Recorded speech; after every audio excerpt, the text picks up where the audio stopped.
Shabbat Shalom. This week's Parsha is Parshat Vayetze.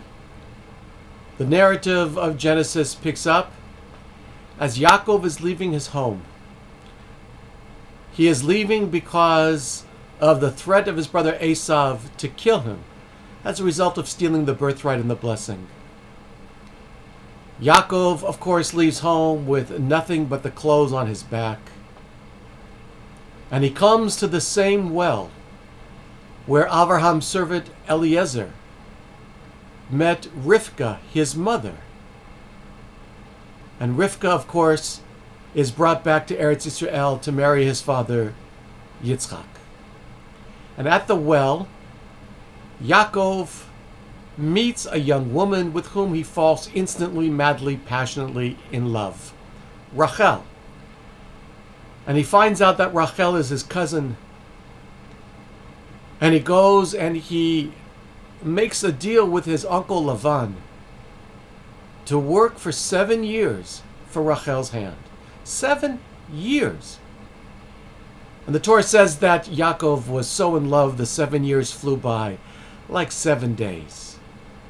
But you can imagine the entire 7 years as Yaakov and Rachel are preparing for their marriage, knowing that the day is going to come when they are going to be standing under the chuppah together and consecrate their marriage, kedat ukedin, according to the laws of the people Israel. And on the wedding night, you know the story, Rachel's sister Leah is substituted, and the morning after consummating the marriage, Yaakov discovers the deception and he runs to Lavan. And Lavan says, listen, 7 years flew by very quickly. I forgot to tell you something. Our custom is that the older daughter gets married before the younger. And it seems very clear why this happens. A number of reasons. Why to Yaakov? Because someone who lives his life with deception is going to be the victim of deception. It is a fundamental of Torah that midah keneged midah, measure for measure. If you live in a particular way, you will be treated in that same particular way. He who lives by the sword dies by the sword. And so Yaakov, whose name means the supplanter, the deceiver, is deceived himself. So we understand why Lavan deceived Yaakov. This was probably Leah's only possibility of being married, because she was Nebuch, not the most desirable woman, the Torah tells us. And if Lavan had not used this subterfuge, Leah would have lived her life alone. And we understand why Leah would do this, even though it was supplanting her sister Rachel on what should have been the happiest day of Rachel's life. But why would Rachel play along in this deception? Why would she allow Leah to be substituted? Well, I think there are a couple of reasons. Number one, because Rachel's love for her sister Leah was greater than her desire to be married.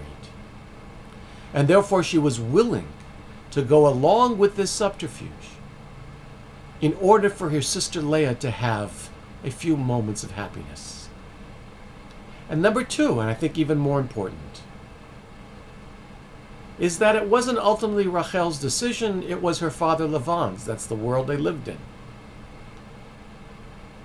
And the last thing in the world Rachel wanted was for her sister Leah to be humiliated and embarrassed. What would have happened if Rachel had told Yaakov that it was going to be Leah under the chuppah and not herself? Yaakov would have protested. And in doing so, Leah would have emerged embarrassed to the point of wanting to die. And that's why our sages teach us that Malbin panav chavero, whitening the face of someone, publicly embarrassing someone, is tantamount to murder. Murder, you kill somebody once. But to publicly humiliate someone, that person dies over and over again. And Rachel would not do that to her sister. And so she was willing to go along with this deception, even to the point, according to the Midrash, of telling Leah the secret codes that Yaakov had devised with Rachel. And according to another Midrash, even hiding under the marital bed, so that Yaakov would hear Rachel's voice and not Leah in the conversation.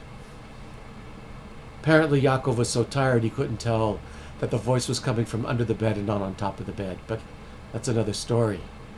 But that's how far Rachel went to make sure that her sister was not humiliated. And that's why not embarrassing someone is one of the greatest mitzvot in Jewish life. Where we all learn from Rachel that halbanat panim, public embarrassment of someone, inflicts pain that oftentimes someone can never heal from. What a great act of love, and what a role model for us all of how to go through the world with compassion and with empathy and with love. I wish you a Shabbat Shalom.